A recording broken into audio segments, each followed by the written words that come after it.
Hello. Hello. हाँ जी। आप पवन दास भगत जी बोल रहे हो? जी बहन जी। हम नोएडा से बोल रहे हैं। जी बोलिए। काफी दिन फोन किया आपको, लगाई नहीं, आज कॉल लगी है। जी। हाँ, बस ये ठीक है, हम भी परमात्मा के मार्ग में लगे हुए हैं, पर जी। आपकी वीडियो सुनते हैं, देखते हैं तो बहुत अच्छा लगता है। जी बहन। हाँ, तो यही पूछने के लिए हमने कॉल किया था कि जैसे हमने डीवीडी से नाम ले लिया था गुरुदेव का, तो हमने जाने अनजाने में लिया था, हमें पता नहीं था कि डीवीडी उस समय के लिए बनी है कि भाई जब गुरुदेव ना रहेंगे तब वो बाद के लिए है। जी। पर वो सीडी से हम नाम उपदेश ले आए थे और हम भक्ति जब करने लगे तो उसके बाद भी हमसे दान के लिए पैसा जब लिया गया तो 2100 रुपए हमसे लिए गए, तो हमने उस समय पे तो हमने दे दिए। तो हमने ये कहा कि देखो, दान के लिए तो ये होता है कि भाई कहीं भी हम जाएं अपनी इच्छा अनुसार हम देते हैं। तो उन्होंने कहा कि ऐसे नहीं होता, 2100 रुपया देने होते हैं ज्योति के। जिन ज्योति के थे, जन किसी चीज के थे, पाठ विकास के लिए। तो मन की अच्छा हमने दे दिए खुशी से। जब हमने पहली बार आपकी वीडियो देखी तो तब हमें लगा कि भाई हमने जो गलती की है, ये गलती हमसे बार बार अगर हो गई तो हम पाप के भागीदार ना बन जाएं, क्योंकि इस समय पर गुरुदेव भी नहीं है। तो बस यही सोच कर लिया कि हमने उनसे बात करना भी सब कुछ बंद कर दिया। हमने बात भी नहीं की। एक बार हमने उन्हें बताने की कोशिश की कि हमने ऐसे ऐसे बात सुनी है, तो उन्होंने कहा कि तुम किसके चक्कर में फंस गए। मन की देखो, ऐसा है, जब भगवान ने दिमाग भी दिया और बुद्धि भी दी है ना, और सत्संग में भी हर भेद को खोल के बताया, तो परमात्मा ने दिमाग भी इतना दिया है कि बच्चों क्या सही है और क्या गलत है। तो मन की हम किसी के कहे से ना, हमने तो जो चीजें अच्छी लगी है उस पे कदम रखा है। जी। तो उन्होंने कहा कि भाई ये तो तुम बहुत गलत कर रहे हो, तुम्हारा नाम खंड होगा। मन की जब नाम खंड होगा तो परमात्मा अपना देखेंगे, जब हमारा नाम खंड होगा। मन की उस चीज का परमात्मा कहते हैं कि बच्चों तुम्हें पता लग जाएगी जब नाम खंड होगा। तो ऐसा तो कुछ भी नहीं हुआ। उस समय पर जब हम नाम लेके आए थे तो मैं और मेरी बेटी दोनों हम लेके आए थे नाम उपदेश, परमात्मा की किताबें पढ़ी, बुक पढ़ी और सत्संग सुने। तो हमें एकदम लगा हृदय से कि भगवान हमसे अब आके नहीं आके मिले तो नाम उपदेश लेके भक्ति करनी है और ये जीवन को बिल्कुल पार उतारना है। उस समय पे मेरे पति को भी बीमारी थी, टीबी की बीमारी थी। उनसे भी हमने कहा कि आप भी ले लो, तो बस वही था कि वो थोड़े कान के कच्चे थे, किसी ने कुछ बोल दिया तो समझ नहीं पाते थे। और हम जब तक उस बात पे विश्वास नहीं करते थे कि जब तक हम अपने कानों से अच्छाई या सच्चाई ना सुन लें। जी। उन्होंने नाम उपदेश लिया तो अपनी मर्जी से लिया, डीवीडी से नहीं लिया, उन्होंने ऑनलाइन लिया। ऑनलाइन लेने के बाद में उन्होंने कुछ दिन भक्ति की, उसके बाद में उन्होंने बीड़ी पीनी नहीं छोड़ी, तो नाम खंड हो गया। फिर उन्हें प्रसाद देना भी बंद कर दिया। जो हमें गुरुदेव का अमृत जल मिला वो भी देना हमने बंद कर दिया। फिर धीरे धीरे उनको वो बीमारी चली गई, फिर उन्हें ज्यादा परेशानी हो गई। फिर अपनी मर्जी से वो फिर जाके नहीं आती, वहाँ से नाम उपदेश ले आए, सेक्टर द्वारिका सेक्टर 1 से लेके आए थे दिल्ली से। तो उन्होंने फिर भक्ति की, तो फिर उनके कान किसी ने कच्चे कर दिए कि तुम्हें जो बीमारी है, तुम्हें तो चिकन खाना चाहिए, ये खाना चाहिए, और तुम कहाँ सत्संग में पड़ गए हो, ये है वो है। तो उनके कान इतने कच्चे थे कि उन्होंने फिर कैसे वो चीजें खानी शुरू कर दी चोरी चोरी। फिर हमें फिर पता लग गया तो हमने फिर कह दी मन की देखो, अब तुम पूरी तरह इस दलदल में घुस गए हो, तो उससे बेहतर है कि तुम जो अब हमारे सामने दिखावा बिल्कुल मत करो, तुम्हारे जो मन के अंदर है वो काम करो, हमारे कहने से कुछ नहीं होगा। तो उन्होंने ना भक्ति तो छोड़ दी, पर कुछ भक्ति परमात्मा की वो करी, करते थे वो पहले जब शुरू शुरू में लिया था उन्होंने। दोबारा भी लेके आए तो करने लगे थे। बाद में वो बीड़ी ईड़ी पीते थे तो उनकी वजह से वो थोड़े से सहमे थे, रहते थे। अब उनकी आखिर में आके अब डेथ हो गई, 2-3 महीने हो गए। तो हमें इस तरह से उलझा दिया कि भाई पिंड भरनवाए हैं, ये है मरते समय।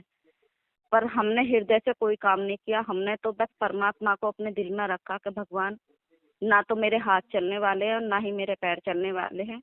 जो लोग मेरे से करा रहे हैं ये दोषी नहीं लगे, मुझे नहीं लगा। मैं तो बिल्कुल नहीं चाहती अपने पति को पिंड रखना, क्योंकि उनसे मेरी मरने से पहले कुछ दिन बात हुई थी, अगर मैं कोई क्रियाएं ना करूं तो तुम्हें सही है या गलत है। उन्होंने कहा जो तेरे गुरुदेव का है मैं उस चीज का पालन करना, और मुझसे जो छूट गया छूट गया, पर तुझे जो अच्छा लगे वो कार्य करना, तो किसी की मत सुनना।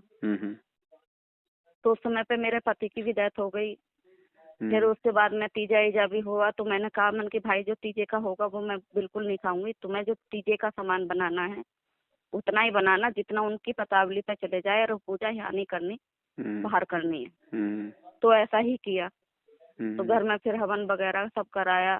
तो हवन से पहले ही परमात्मा ने कह दिया कि माँ नहीं आएगी, जो बेटा है वो आ जाए। तो बेटे ने सब कुछ काम किया। तो आखिरी समय पे मेरे से सामग्री लगवा दी। तो मैंने फिर भी सामग्री तो लगाई, पर परमात्मा मन में रहे, बिल्कुल पास रहे। मैं परमात्मा का जाप करती रही और सामग्री मैंने लगा दी। तो ये सारी चीजें हुई। तो उसके बाद में जब से मैं परमात्मा की भक्ति करती रही, छोड़ी नहीं, परमात्मा की भक्ति भी नहीं छोड़ी, एक दिन भी पूजा भी कर, ज्योति जलानी भी नहीं छोड़ी। ये सब चीजें, जिस बेटी ने नाम उपदेश लिया था उस बेटी की शादी तो हम देखो जगत वाले से हो ही है, और वो शादी वो अपने हाथ से करके गए थे। 5 चीजें एक शेर में ही किया था उन्होंने, जो भी किया था। पर इस बेटी की शादी में भी बस नॉर्मल तरीके से ही शादी विवाह करके उन्होंने भेज दिया था इस बेटी को। पर हाँ, शादी बेटे वाले की तरफ से जो भी हुआ उनकी तरफ से हुआ, हमारी तरफ से कोई रस्म ना हुई, ना कोई ऐसी चीजें हुई। बस सादा सिंपल हुआ। बेटी ने भी कर लिया कि भाई ठीक है। बस ये था कि एक शादी का जोड़ा जो हल्का फुल्का मेकअप था सिर्फ वो ही किया। उसके बाद में उसने परमात्मा को क्षमा याचना 15 दिन पहले ही लगानी शुरू कर दी कि गुरुदेव मैं अगर नहीं करूंगी तो मेरे भगवान को दोषी बताते रहेंगे ये लोग, ये जगत वाले हैं, ये नहीं समझेंगे, मैं जानती हूँ आप जानते हैं। बस मुझे इतनी छूट देना कि बस मैं हल्का सा ये कर सकूं, और उसके बाद में मैं बिल्कुल कभी नहीं करूंगी। तो कभी ये करती नहीं है। ससुराल में सब बोलते हैं कि मेकअप नहीं करती है, ये नहीं करती है। इसने कहा कि जैसे मेरे गुरुदेव की आज्ञा होगी मैं वैसे ही पालन करूंगी। पति भी नहीं चाहते कि मेकअप करो, वो भी कहते हैं कि ठीक है जैसा तुम्हें अच्छा लगता हो वैसे करो, अगर बाहर मेरे साथ में चल रही हो तो हल्का फुल्का कर लो, आके घर में उतार दो, जो लोग तुम्हें देख के कुछ बोले नहीं, या मेरे घर वाले कुछ देख के नहीं बोले। तो लड़की मेरी अच्छी पढ़ी लिखी है, BA पढ़ी हुई है। लड़का थोड़ा बिल्कुल भी नहीं है पढ़ा लिखा, पर हाँ परमात्मा की भक्ति को जानने लगा है, कहने लगा है कि भाई उनके घर में भगत जी आप पूछोगे नहीं, उनके घर में बहुत कुछ होता है। मतलब उनके घर में मीरा बाबा भी होते हैं, जैन का बाबा भी पूजे जाते हैं, और जैसे बच्चा होती है तो उस बच्चे के लिए भी बलि दी जाती है, फिर उसके लिए सारे काम होते हैं। तो मेरी बेटी ने इस चीज के लिए आवाज उठाई कि अगर मैं अपना बच्चा भी लेके आऊंगी तो मैं अपने बच्चे के लिए ना कुआं पूजन करूंगी, और ना ही कभी बलि देने दूंगी, ना कोई ऐसी चीजें करूंगी, ना किसी चीज में शामिल होंगी। तो ससुराल वालों को बहुत बुरा लगा। पति ने कहा जैसे मेरी पत्नी चाहती है काम वैसे होंगे, तुम्हें जो अच्छा लगे तुम वो करना, मेरी पत्नी को इन चीजों में कभी शामिल मत करना, और मैं नहीं चाहता कि मैं भी पाप का भागीदार बनूं, क्योंकि मेरी पत्नी का नाम खंड होगा तो झेलना मुझे पड़ेगा या उसे पड़ेगा। तो ये सारी चीजें हैं। तो ये सारी चीजें हमसे सबसे करवा ली गई हैं। पर उसके बाद परमात्मा देखो ये है, कभी परमात्मा के उसे दया इतनी रही मालिक की का नाम तो नहीं टूटा, ना ही खंड हुआ। परमात्मा लगने के आसपास हमारे हैं, हमेशा हैं। पर अब यही है कि मेरे घर में बहू और बेटा भी हैं, वो बिन उपदेशी हैं। तो जैसे हम परमात्मा को आपकी देख के नहीं है कि आपने जैसे कहा था कि हम हर संडे के दिन परमात्मा को हलवा राम का भोग लगाते हैं, तो हमने कभी नहीं लगाया। तो आपकी हमने वो वीडियो देख के नहीं कि 2 बार से परमात्मा का भोग लगाया। तो पहले दिन तो हमने हलवा राम का भोग लगाया, जब अगले संडे आया तो हमने हलवा राम का भोग लगाया, केला लेके आए हम और संतरा मंगाए, उनके साथ में परमात्मा का भोग लगाया। तो उसके तीसरे दिन हमें देखो रास्ते चलते हुए हमें 100 रुपया मिले, और 100 रुपया लेने की हमारी कोई इच्छा नहीं थी, और उला के हम जा नहीं सकते थे। पर हमने वो पैसे को 100 रुपये को लिया। तो हमने अपनी बेटी से कहा कि बेटा हमें 100 रुपया मिले हैं, पर मन की पाने की खुशी नहीं है। तो बेटी ने कहा कि मम्मी जो पाया धनु परमात्मा का है, इसमें से 1 रुपया भी खर्च मत करना, परमात्मा के लिए जो तुम जोड़ रही हो 2-2 पैसे करके 4-4 पैसे करके उसी में रख दो, ये उन्हीं के लिए जब आएंगे हम उन्हीं के लिए ये दे देंगे, तुम ये चीज से बेचिंता रहो। तो भगत जी आप ही बताओ कि क्या कुछ सही है या कुछ गलत है? देखो इसमें 2 बातें बहन। पहली बात तो परमात्मा ने रंका और बंका की आपने अगर कहानी सुनी हो, वो बहुत ही ज्यादा वो गरीब थे, और वो इतने गरीब थे कि झोपड़ी में रहते थे और जंगल से अपनी लकड़ियां तोड़ के लाते थे, दोनों पति पत्नी, रंका और बंका। नामदेव जी उनके संपर्क में थे उस समय, कबीर परमात्मा आए हुए थे। तो नामदेव जी ने कहा कि परमात्मा, ये दोनों आपके भगत हैं, बहुत गरीब हैं, परमात्मा इनको थोड़ा बहुत इनको धन दे दो। तो परमात्मा ने कहा कि बेटा ये धन नहीं लेते, मैंने बहुत कोशिश की है। लेकिन नामदेव को विश्वास नहीं था कि परमात्मा आप दोगे तो ये क्यों नहीं लेंगे। तो बोला चल भाई आज इनको धन दे देते हैं। तो वो जंगल से दोनों लकड़ियां अपने सर पे रख के ला रहे थे। कच्चे रास्ते हुआ करते थे। कबीर परमात्मा और नामदेव जी जो है उनके आगे आके और साइड में मतलब झाड़ियों में छुप के खड़े हो गए और रास्ते में कबीर परमात्मा ने सोने के जेवर डाल दिए। तो वो जो पति था, जो रंका, वो था आगे और वो बंका थी, वो थी बेचारी, वो पीछे पीछे आ रही थी। अब जैसे ही सामने से रंका ने जब वो जेवर देखे सोने के, तो उसके मन में आया कि भाई औरत का दिल कच्चा होता है और गहनों में उसकी आस्था ज्यादा होती है, कहीं ऐसा ना हो कि मेरी पत्नी की नजर गहनों पे पड़ जाए और कहीं फालतू में उसके वो कर्म खराब हो जाए इसको उठाने के चक्कर में। तो उसने उनके ऊपर मिट्टी डालनी शुरू कर दी। अब देख उसकी पत्नी ने भी लिया पीछे। तो उसकी पत्नी ने कहा कि जी चलो चलो, क्यों मिट्टी पे मिट्टी डाल रहे हो, अपने किस काम के। तो दोनों उनको छोड़ के वहां से आगे बढ़ लिए, उन्होंने उसको उठाया नहीं। तो परमेश्वर का ये सत्संग हमें ये शिक्षा देता है कि पहली बात तो हमारे सामने चाहे दुनिया के चाहे पैसे पड़े हो, चाहे धन पड़ा हो, चाहे सोना चांदी लाल हीरा मोती कुछ भी पड़ा हो, हमने उनको मिट्टी समझ के हमने उनको पार करके आगे निकल जाना है। ठीक है। दूसरी बात, थोड़ा बहुत यदि हम जैसे ज्ञान नहीं समझ पाते हैं परमात्मा का इतना, तो फिर परमात्मा ने बताया कि चलो आपने उठा लिया तो वो भी आपने ठीक किया। अगर कोई दूसरा उठाता नालायक तो बीड़ी सिगरेट पीता, दारू पीता, उल्टे काम में लगाता, आप कम से कम उसको उठाओगे तो अपने मालिक के दरबार में रखोगे या अपने गुरुदेव को दोगे, तो उस नालायक के भी थोड़े बहुत कुछ अच्छे कर्म बनेंगे। ठीक है। तो आपने अगर उठा लिया है तो कोई दिक्कत नहीं, लेकिन धन वो परमात्मा का है, वो गुरुदेव के हाथों में जाना चाहिए। अन्य किसी भी प्रकार की सेवा में वो पैसा जो है वो नहीं लगना चाहिए। ठीक है ना। तो आप उसको रखो, जब परमात्मा आए तो परमात्मा को सुपर्द कर देना। बिल्कुल। और जैसे हम आरती करते हैं भगत जी, तो जैसे आरती पे चलती, आरती पे जैसे चाय पानी बन जाती है, बच्चे दे देते, तो हम पी सकते हैं या नहीं? दो बातें हैं बहन जी। अगर ज्ञान हो गया तो पहली बात तो आरती हमने स्वयं करनी है, अपनी भक्ति बोध अपने हाथ में लेके अपने मुख से आरतियां करनी है हमें। गुरुदेव ने केवल जो वीडियो बनाया है केवल हमारे को सिखाने के लिए कि भाई जैसे मैं मेरे गुरुदेव के लिए बैठ के हाथ में भक्ति बोध लेके आरती कर रहा हूँ ना, ऐसे जब तक तुम भी अपने गुरुदेव के लिए आरतियां नहीं करोगी, आरतियां स्वीकार नहीं होती है। अच्छा। ये जो वीडियो बना था ये परमात्मा ने इमरजेंसी के लिए बनाया था, क्योंकि जिस समय शुरुआत का समय था भक्ति का, हर आदमी जो है वो नहीं कर पाता था, इतना ध्यान भी नहीं दे पाता था। तो परमात्मा ने हमारे को उस कर्म दंड से बचाने के लिए कि भैया मैंने तुम्हें 3 समय की आरती दी, अगर तुम नहीं करोगे तो तुम मेरे दोषी हो जाओगे। अब भक्ति बोध से उस समय शुरू में 94 में बहन जी, ना तो लोग इतने पढ़े लिखे होते थे, ना लोग इतना ध्यान देते थे, क्योंकि लोगों को गुरुजी की पहचान नहीं थी। तो परमात्मा ने फिर ये वीडियो बनाया सन 2000 में, यानी 94 में नाम देने लगे। उसके 6 साल बाद परमात्मा ने ये आरतियों का वीडियो बनाया। अगर वीडियो से आरती करना सबसे अच्छी और उत्तम विधि होती तो परमात्मा 1994 में ही वीडियो ना बना देते। उस समय भी तो थे ये वीडियो बनाने के साधन। पर भगत जी हम अनपढ़ हैं, बिल्कुल हम पढ़ नहीं पाते, पर इतना है कि गुरुदेव की जब आरती चलती है उसके अनुसार हम बोलते रहते हैं, गाते रहते हैं, उठते हम जब ही हैं जब आरती समाप्त हो जाती है। चलो कोई बात नहीं, जब तक आप जी भैया आपको आरतियां याद नहीं होती हैं, या जब तक आपको इस बात का अच्छे से अपने अंदर मतलब महसूस नहीं होता है, तब तक आप वीडियो से भी करती हैं तो भी कोई दिक्कत नहीं, कोई परेशानी नहीं है। लेकिन वीडियो से आरती लंबे समय तक हम नहीं कर पाएंगे बहन, क्योंकि देखो हम आरती किसके लिए कर रहे हैं, अपने गुरुजी के लिए जी। और साथ में हम गुरुजी को भी खड़ा कर देते हैं आरती करने के लिए। तो गुरुजी किसके लिए आरती कर रहे हैं?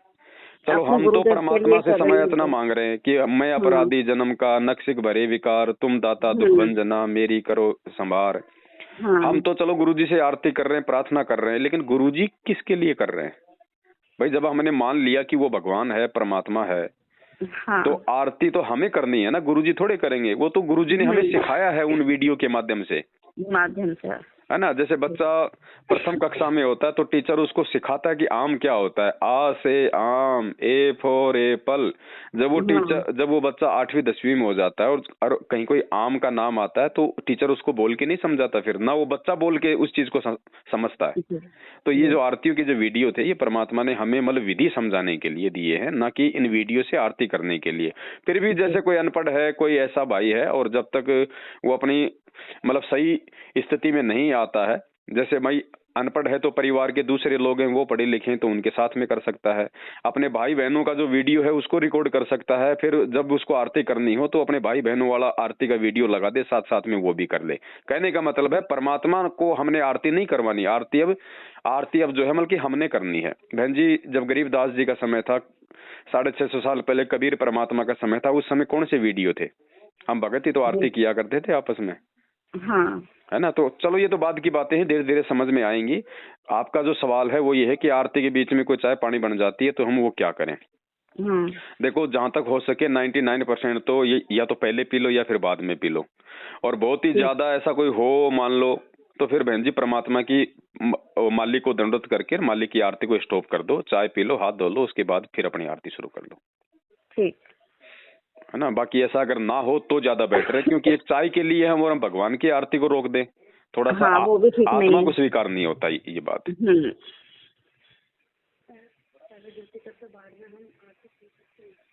तो जैसे पहले ज्योति कर लेते हैं और बाद में आरती सुन सकते हैं? ज्योति कैसे पहले? मतलब सुबह में जैसे उठ गए परमात्मा की ज्योति जला दी। पहली बात तो देखो, परमात्मा ने ये कह रखा है अगर आपकी आर्थिक स्थिति अच्छी है, और वैसे भी परमात्मा ने भगत को आदेश दे रखा है, मतलब रोजाना का परमात्मा ने 100 ग्राम घी जो है मतलब हवन करने का आदेश दिया है। 100 ग्राम का मतलब होता है ज्योति 24 घंटे चलती है बहन जी। अच्छा। फिर भी अगर कोई बेचारा, अगर कोई गरीब है, नहीं इतना सब कुछ वो कर पाता है, तो परमात्मा ने कहा कि जब जब तुम आरती करो तीनों समय की या फिर 2 समय की विशेषकर, क्योंकि दोपहर को तो असुर निकंदन रमैनी है, तो परमात्मा ने इसलिए बाध्य नहीं किया कि भाई बहुत सारे भाई अपने घर से बाहर काम करते हैं तो वहां पे कहाँ पे वो मतलब ज्योत जलाएंगे। अच्छा। लेकिन सुबह शाम की जो आरती है उसके लिए कम से कम मतलब 1-1 घंटे आपकी ज्योत जल जाए, कम से कम उतना तो अपना घी डालो, 2 चम्मच 3 चम्मच जैसा भी है। और जिसकी आर्थिक श्रद्धा है वो चाहे बहन जी चाहे 5 किलो घी की ज्योत जलाओ रात दिन, कोई परमात्मा ने कोई मना नहीं किया। तो अगर ठीक है, अगर आपको लगता है तो आप चाहे ज्योति चाहे रात को 1 बजे चलाओ, चाहे दिन को 1 बजे जलाओ, आरती चाहे उसके 2 घंटे बाद करो, उसमें कोई दिक्कत नहीं बहन जी। ठीक है। तुम्हें कोई सवाल पूछना है तो पूछ सकते हैं। हेलो जी बहन सत्साई बोलिए। साहब जी मुझे बस यही पूछना था, मैं उनकी, आपने जिनसे अभी बात करी, मैं उनकी बेटी बोल रही हूँ। जी जी। बस यही है कि मैं परमात्मा को समझ चुकी हूँ कौन है, धरती पे आए हैं अब, तो हमको ही लेने आए हैं, हमारे लिए इतने संघर्ष करते हैं, सब कुछ करते हैं, तो हम क्यों ना उनके लिए संघर्ष करें। जी। तो वही है, जब से शादी हुई है तो मेरे ससुराल वाले मेरे पीछे पड़े रहते हैं, मुझे अब कहते हैं कि तू परिवार से अलग है, तो हमारी रंग में भंग नहीं होती, मेरे देवताओं को नहीं मानती, ये नहीं करती, मेरा बिल्कुल भी मन नहीं होता उन्हें मानने का। तो मैंने उनसे साफ साफ मना कर दिया। उनसे कहा कि नहीं, जो आप करते हो वो क्रियाएं गलत हैं, फिर भी वो समझते नहीं है। मैं उनको समझाती हूँ कि आप ये जानना चाहो कि मैं अपने गुरु की पूजा करती क्यों हूँ, वो क्यों आप पूजने योग्य है। वो कहते हैं सबका भगवान एक ही है लेकिन रूप अनेक है, तुम उनको मानते हो, हम उनको मानते हैं। मैंने कहा नहीं, वो तो ठीक है कि भगवान एक ही है, लेकिन ये तो समझो कि मैं पूजा इनकी ही क्यों करती हूँ। मेरे को तैयार ही नहीं होता, लेकिन दोषी मुझे ही बनाते रहते हैं। तो वही चीज है कि मैं संघर्ष तो कर रही हूँ, बस कभी गलती ना हो मुझसे, डर लगता है कि कभी ऐसी गलती ना हो जाए, कभी भगवान मुझसे रुष्ट ना हो जाए। तो संघर्ष करती हूँ। ऐसे कोई दिक्कत तो नहीं है ना घर में कभी? देखो बहन जी, ये भक्ति मार्ग है, और आत्म कल्याण के मार्ग में परमात्मा ने बताया कि ना तो अपने सगे बाप की सुनो, ना अपनी सगी माँ की सुनो, ना अपने पति की सुनो, ना अपने बच्चों की सुनो। बाकी आपके सांसारिक जो भी काम धंधे हैं उनमें आपस में परिवार के सास ससुर की, माता पिता पत्नी की अपनी सलाह लो, उसमें काम करो। लेकिन जहां आत्म कल्याण की बात जहां पे आ जाती है और आपकी भक्ति में अगर कोई बाधा उत्पन्न करता है, तो परमात्मा ने बताया कि किसी के बाप की नहीं सुननी है, फिर वही करना है जो आपके गुरु ने आपको सिखाया है। मीरा ने फिर किसी की सुनी नहीं थी, मीरा ने फिर छोड़ दिया था वो परिवार, और जाके वृंदावन में अपनी भक्ति करने लग गई भगवान के आश्रय होके। तो भगवान ने उसको संभाला, सारी उसकी व्यवस्था की। कोशिश करो अपने पति को समझाने की, आपका पति भी अगर आपके समर्थन में होगा तो भी आपके ऊपर इतना दबाव नहीं होगा। बाकी संघर्ष तो करना ही करना है। कल को आपका पति भी मान लो अगर किसी कारण से अगर झुक जाए अपने परिवार वालों के आगे, तो बहन जी छोड़ छाड़ के अपनी माँ के घर पे आके अपनी आरती करो, अपना काम धंधा करो, कोई बुराई नहीं है। ठीक।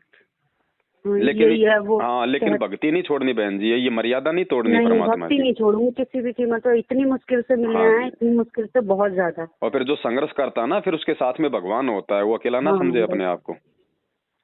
सही है। और बस यही होता है ना कि चिकन वगैरह लाते हैं ना, तो वो कहते हैं उनके साथ के लिए रोटी बना दो। अगर मैं रोटी बनाने के लिए मना कर देती हूँ तो कहते हैं बताओ हमारे खाने के लिए मना कर दिया। स्पष्ट मना करो, बिल्कुल मना कर दो। अब कुछ नहीं चलेगा, कोई फॉर्मेलिटी नहीं चलेगी। आर पार की लड़ाई है। परमात्मा धरती पे 27 साल होगी ज्ञान देते हुए। अब भी अगर हम ये छुपा छुपाई का खेल खेलेंगे तो परमात्मा नाराज होगा। बोलो जी, अगर आपको सब्जी के साथ खानी है तो मैं बना देती हूँ, अगर आप मीट के लिए खाओगे तो मैं इसमें सहयोग नहीं दूंगी। साफ बात है। चाहे वो नाराज हो, कोई दिक्कत नहीं, दूसरे दिन अपना उठा के अटैची आ जाओ अपने घर पे। परमात्मा कहते हैं रूठो जग सारा, रूठे ना परमेश्वर। बिल्कुल बिल्कुल बहन जी। अब भगवान प्रसन्न करना है, दुनिया को प्रसन्न करते हुए अनंत युग हो गए और इन्होंने हमें क्या क्या दे दिया दुनिया वालों ने? कुछ नहीं दिया सिवाय 84 लाख योनियों के। अब हमने परमात्मा मिला है, परमात्मा प्रसन्न करना है। मालिक ने कह दिया ना गलत काम करना, ना गलत काम में सहयोग करना, ना बीड़ी पीना, ना बीड़ी पीने के लिए किसी को माचिस देना, तो ना मांस खाना, ना मांस खाने के लिए किसी को रोटी बना के देनी है। भगत जी, जैसे भोग लगाते हैं परमात्मा को, सुबह में खाना बनाते हैं, भोग लगाते हैं, तो उस भोग को तो हम जैसे अपने परिवार में दे देते हैं भोजन खाने के लिए। परमात्मा का भोग लगा हुआ तो बिन उद्देश्य के लिए, जैसे मेरी बहू है, बेटा है, उनके लिए हम दे देते हैं। तो बेटा मेरा कुबेर उबेर खाता है या कभी कभार शराब भी पी लेता है, तो उसको भोग देना सही है या गलत है? देखो, जो 3 दिन का जो पाठ प्रकाश होता है, जो परमात्मा जो आश्रम में करवाया करते थे ना, उस समय हमें पाठ प्रकाश का जो प्रसाद मिलता था, वो प्रसाद किसी भी अनुपदेशी को नहीं देना होता है, चाहे उसकी जान क्यों ना निकल रही हो। बाकी जैसे हम ये हलवाराम का भोग लगा के परमात्मा को भोग लगाते हैं, या नॉर्मली अपने घर पे सब्जी रोटी का परमात्मा को भोग लगाते हैं, वो आप चाहे जो मर्जी आप जी किसी भी आत्मा को दो, उसमें कोई दोष नहीं है, कोई दिक्कत नहीं। वो खाएगा तो उसके संस्कार बनेंगे। भाई अगर मीठा पानी हम किसी को पिलाएंगे तो उसमें लाभ ही है ना, सामने वाले का नुकसान थोड़ी है। और एक मान लो हम बीमार हैं और डॉक्टर ने हमारे को मतलब ठीक होने के लिए दवाई दे दी, तो वो दवाई हम किसी दूसरे को नहीं दे सकते। तो पाठ प्रकाश का प्रसाद तो समझो वो दवाई। अच्छा। जो क्योंकि वो हमारे जन्म मरण के रोग के लिए है, तो हम वो दूसरे को नहीं खिला सकते गुरु आदेश अनुसार। और एक जैसे हम घर पे हैं, कोई आ गया और हमारे घर पे मान लीजिए हमने खाने के लिए हलवा बना लिया, खीर बना लिया, तो वो तो हम रिश्तेदार को भी देंगे, वो हम सबको देंगे, उसमें कोई दिक्कत नहीं है। ठीक है।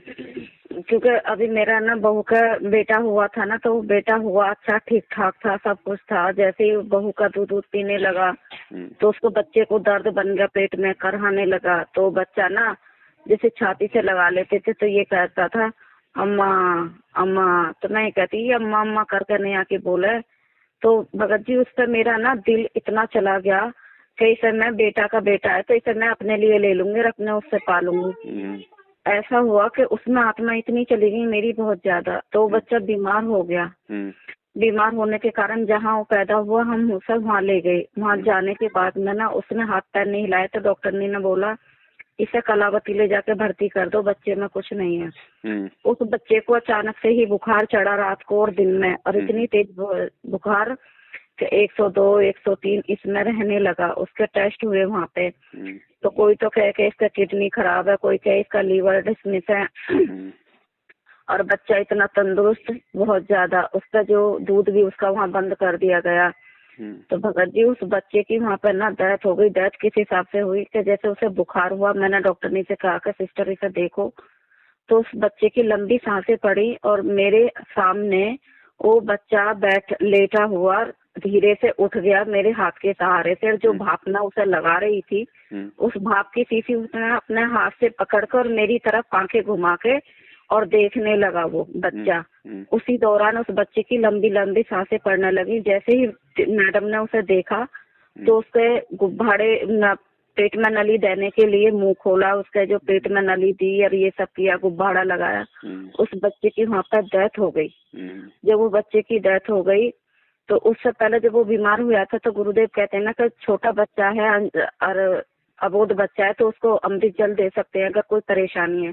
तो भगत जी मैंने उसे अमृत जल दे तो दिया था और उस अमृत जल को पीने से उसका पेट का दर्द भी ठीक हो गया था और वो भी ठीक हो गया था। तो उसके बाद जब हम बीमार हुआ हम वहाँ लेकर गए ना तो उस बच्चे की डेथ मेरी आंखों सामने हुई। मरने के बाद भी बच्चा ऐसा नहीं लग रहा था जैसे मर गया हो।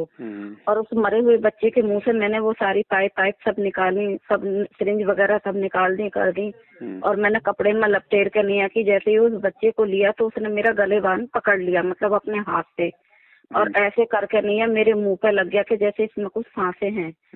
तो उस बच्चे की मोह बहुत मुश्किल से मेरे दिल से निकली, पर मैं परमात्मा को यही कहती रही, अगर परमात्मा आप बचा सकते हो तो बचा दो, नहीं तो देखो कहीं आपके नाम पे बट्टा ये लोग वाले ना लगा दें और कहीं ये नहीं कहने लग जाए कि इस गुरु को मानने लगी है और ये सब कुछ हो गया। जो कि मुझे पता है कि जो परमात्मा करता है अच्छे को ही करता है। कुछ मोह मेरा ज्यादा था और अब बाद में आके नहीं की पता चला कि अब उस बहू की माँ ने दिखाया तो उसने कहा कि इसको तो मसान का रोग है और मसान के रोग जिसको होगा उसकी औलाद नहीं जी सकती।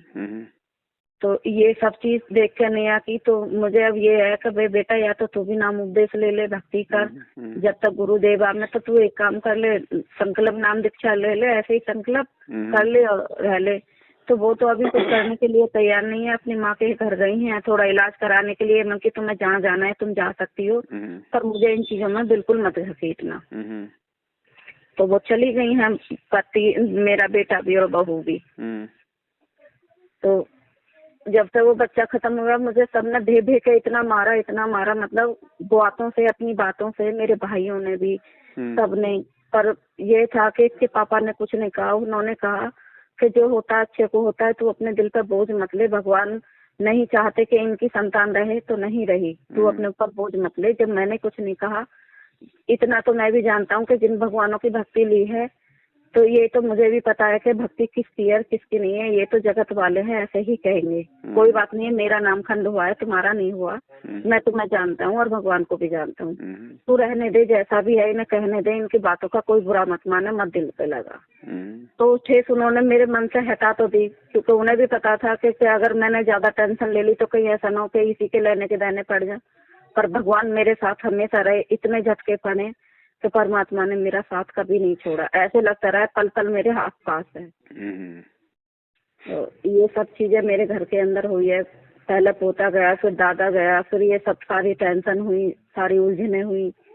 तो सब यही है कि सब यही सोचते हैं कि इसने जब से गुरु का नाम लिया तब से ये सब कुछ हो रहा। कोई ये नहीं जानता कि भाई जिसका समय निर्धारित है वो तो जाएगा ही जाएगा। जो धरती पे आया है उसे तो जाना है ही, चाहे वो बीमारी से जाए चाहे वो कैसे ही भी जाए।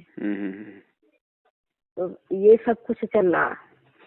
देखो बहन, ऐसा है, बिना ज्ञान के हमारे जो घर के छोटे छोटे बच्चे होते हैं ना, जब कोई कुतिया जब ब्याती है ना तो उसके बच्चों को भी सोचता है कि मैं ले आऊं अपने घर पे, मैं रखूं इनको, मैं पालूं, क्योंकि वो अच्छे लगते हैं, उनका मोह है उनके अंदर।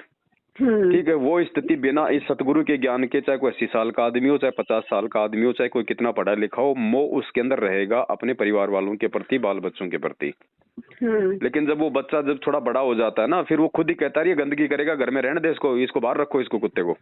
तो इसी प्रकार जब हमें परमात्मा का ज्ञान हो जाएगा तो ये हमारे घर में या हमारे से जुड़ी हुई जो आत्मा होती है, पोता पोती, बेटा बेटी, दोते नाती के रूप में बहन जी, हमें ज्ञान हो जाएगा कि भाई ये आत्मा परमात्मा की है, रिश्तेदार हमारे बने हुए हैं, तो हमारे पिछले जन्म जन्मांतरों के आपस की जो है वो ऋण है, वो संबंध है हमारे, और हमने केवल उन संबंधों का, ऋणों का केवल निर्वाह करना है। अगर हम बाप हैं तो हमने परिवार के प्रति जिम्मेदारी निभानी है, माँ है तो हमने अपने बाल बच्चों के प्रति जिम्मेदारी निभानी है। ठीक है, काम हमने सारे करने पड़ेंगे, लेकिन ये ज्ञान होने के बाद में व्यर्थ की मोह ममता हमने बिल्कुल किसी से नहीं रखनी है। उस परमात्मा की आत्मा है और उस आत्मा पे उस भगवान का अधिकार है, जब चाहे वो उसको लेगा, जब चाहे उसको वो छोड़ेगा। ठीक है, हमने फिर उसके बाद में अपने आत्म कल्याण की ओर आगे बढ़ना है। और ट्रीटमेंट बहन जी देखो, डॉक्टर उसी का करता है जो हॉस्पिटल में होता है, जो डॉक्टर के अधीन होता है। बेटा बेटी ने नाम नहीं लिया है तो उनके संस्कार उनके साथ में रहेंगे। फिर भी परमात्मा कुछ हद तक, मतलब अगर जिस घर में भक्ति प्रवेश है और बेटा बेटी ने भी नाम नहीं ले रखा है, बहू ने नाम नहीं ले रखा है, तो कुछ हद तक मालिक उनकी भी सहायता करता है। लेकिन सहायता होगी कितनी बहन? केवल उतनी होगी जैसे परमात्मा कहते हैं कि आपके घर में हलवा बन रहा है, है, लेकिन महक तो पड़ोसियों को भी जाती है ना, आनंद तो उनको भी आता है ना महक का, लेकिन खाने का आनंद तो आप ही लोगे ना, पड़ोसी थोड़े खा सकते हैं, महक से थोड़े ना कोई वो पेट भर जाएगा। तो इसी प्रकार से आप अगर भक्ति करोगे तो पूर्ण लाभ तो आपको मिलेगा, लेकिन वो महक जो है भक्ति की आपके बाल बच्चों तक भी जाएगी, मतलब अंदर से उनको भी प्रेरणा होगी कि यार हमें भी हलवा बनाना चाहिए, धीरे धीरे होगी।